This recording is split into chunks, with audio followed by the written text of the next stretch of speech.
When you talk about seizure warrant, right, you look at what happened, with the Pangu Plaza afterwards.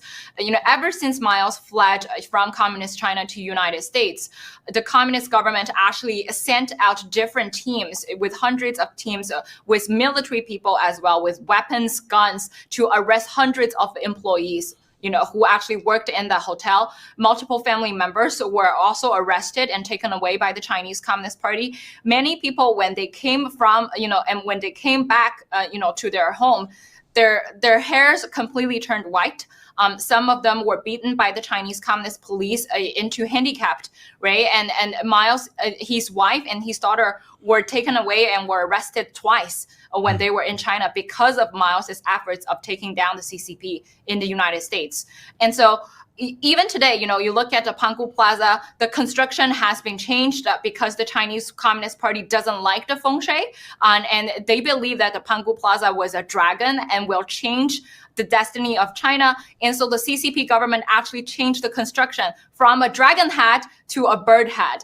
And this is how the Chinese Communist Party do, right? They took over the ownership, and they send it in all of those military people, arrest all of your employees. Many of the former employees with Miles still disappeared from the public. Wow. Their partners in Hong Kong were actually forced to record videos of committing their crime, and they now disappeared from the public. So for everybody out there, I want you to consider this.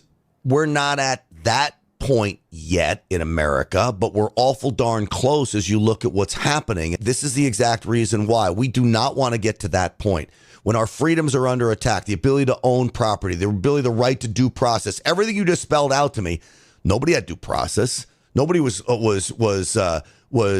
a right to confront their accuser. It sounds to me like people were beaten, taken away, and you were lucky if you survived, Aila.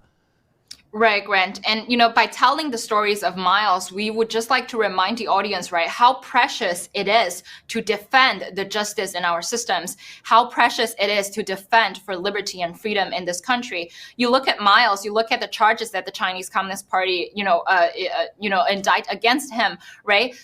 Some of the charges were ridiculous.